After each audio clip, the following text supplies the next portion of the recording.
So it's the second of the introductory modules. Okay. These are the major pieces that we're going to talk about, sort of an introduction to what's happened with the Model WQMP. What are the major requirements? That's the bulk of the Model WQMP for most projects.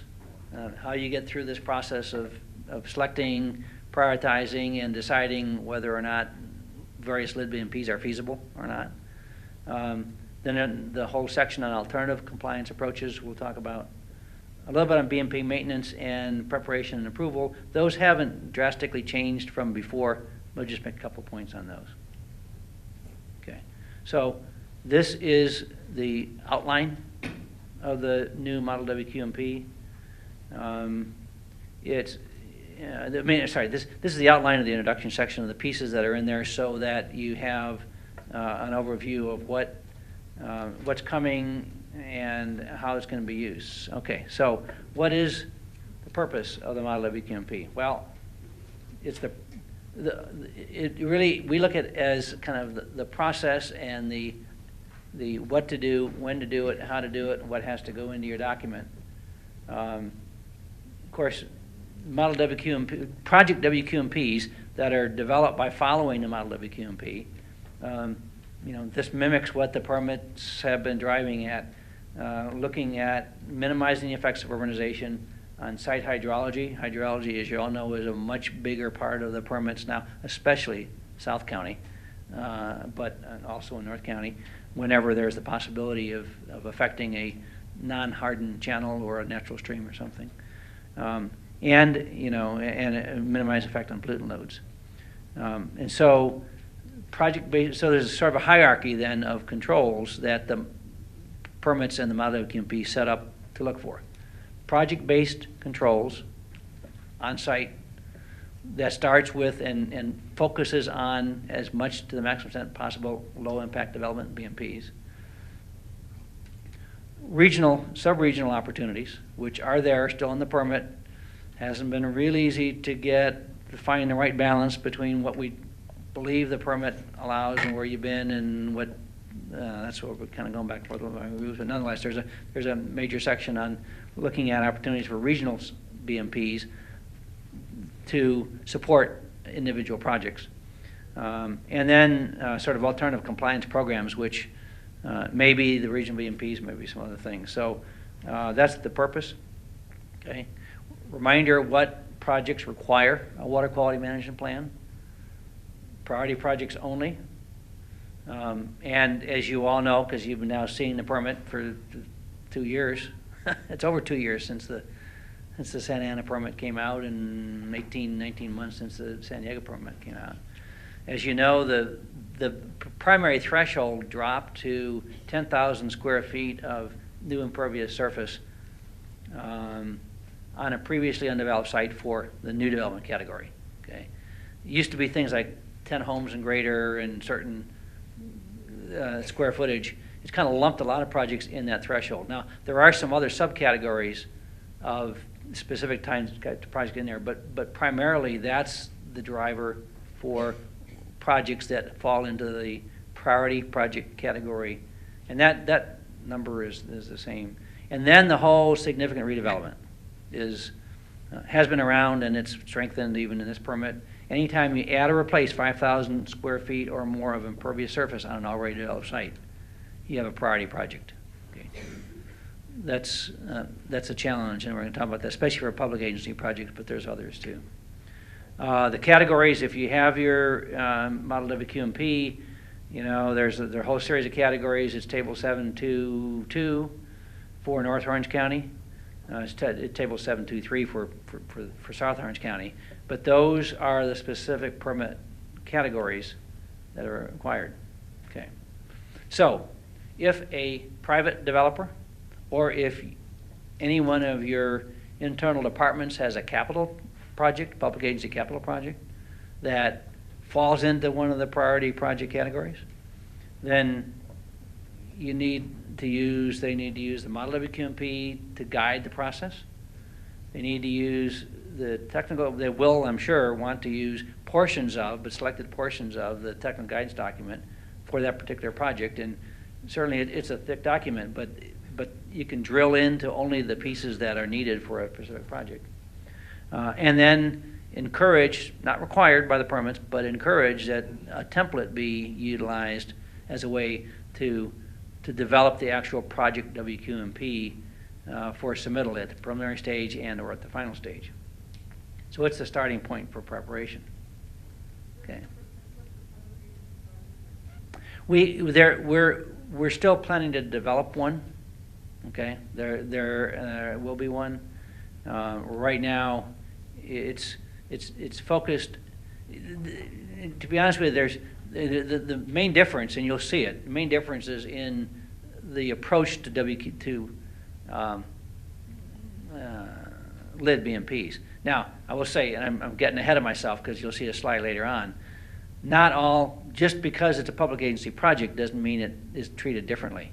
So public agency projects that are like a new building, a new courtyard, a new, anything that you can think of that is that would have a similar characteristic and disturb more than 10,000 square feet or create more than 10,000 square feet of surface area, has to be treated like the same as any other private development project. It's when you get to the roads, streets, highways that you get an off-ramp into a different direction. And that template is coming, yeah, right. Soon. All right. So, and while here, this is what we were just talking about. So there are, for public agency projects, there are a number of things that would be similar to and have similar characteristics as a, maybe not residential, but a commercial industrial project that disturbs more than 10,000 square feet. They have to be treated essentially the same. The difference is how you process it internally, but what has to go into it and what has to go into the project considerations is the same. It's when you get to streets, roads, highways, freeways, projects that are public projects on your right-of-way in which you're building new or expanding or widening or all kinds of different nuances of that, and it's a road project, you have a different direction that you can take, and we're going to talk about that some more. There was there was something that we wrestled with during the process. Oh, I know what it is. If a land development is coming in, a fairly large land development in which there are streets that will be part of and within the development itself, that will be at the end of the development and the closeout and the development homes or selling off lots, whatever, that are going to become dedicated public streets, they still have to be part of the WQMP for that private development project. So even though you may take them over as a permittee at the end, so you don't get, the developer does not get a pass on a street as if it was isolated. It's really focused on where you have a street, where you have a road, narrowly, narrow right of way. There's not a whole lot you can do. You're not controlling the land around it. You're not controlling the rest of the development around it. And you're doing some road improvement project that you have this alternative approach. But streets that will become public, but that will be part of an initial land development, private land development tract, say, have to be treated collectively with the rest of the development. Now, we did one thing, and we managed to get into this. It's probably a narrow subset, but where it makes sense. Projects that would have a similar sort of constraint, that are, say, paved, new concrete channels or new paved channels that have narrow right-of-way, that have a lot of the similar characteristics in terms of the difficulties of including BMPs that are public agency projects, can also now are covered by this sort of green streets approach that we'll talk about further. Okay, we did have then we wrestled with a lot with Santana board below ground linear projects. So believe it or not, if you have a street, even a public street, if you have a new utility going in to that street and it's more than a couple of blocks long and the trench is more than X feet wide, it could easily rip up and replace more than 5,000 square feet of pavement okay? And, you know, we tried to say well, that should not have to be treated like a redevelopment project, okay? And with the Santa Ana board, I mean, the Santa Ana board's never really commented on what we've done for Santa Ana, but with the Santa Ana board, we worked out a compromise which was not totally satisfactory to everybody, but it is what it is. They finally agreed in the language that it does not have to be looked at as a priority project needing a WQMP, but it needs to be looked at as a non-priority project, meaning a non-priority project plan. We'll talk about that just a little bit further later on. We'll open this in detail, but it's created now. Then the last one, which I know the county struggled hard with, went back and forth with the Santa Ana board right to the end, even after when they were debating the final approval. If you have an underground drainage project, new drainage project that's going to increase capacity or put a new storm drain in, it's going to have a connection at the surface, at the inlet, or at the discharge point. Santa Ana permit board staff made those priority development projects. If they disturb more than 5,000 square feet, okay, that's a problem. That's a problem, and we're going to have to help you all figure out how that's going to be done. And we'll talk about that a bit further, but that's kind of the overview, okay. All right, so in the model WQMP now, there's a whole bunch of flowcharts, and I'm not going to try to walk you through on the screen, but if you have it in front of you, in section 2 of the model WQMP are two figures, 722 and 724, with 724 being the North County version. It's kind of the overview of the entire process. We had a much simpler flow chart in the old DAMP, in the old permit. These flow charts, this is where you go to figure out the next pieces as you walk through the model WQMP of what you have to do. So you have to gather information, you have to decide what kind of project you have. We're going to step through this in the next couple of slides. Then you have to go through the whole process of selecting, prioritizing, and deciding if it's feasible to put lid BMPs in. That's kind of the center column.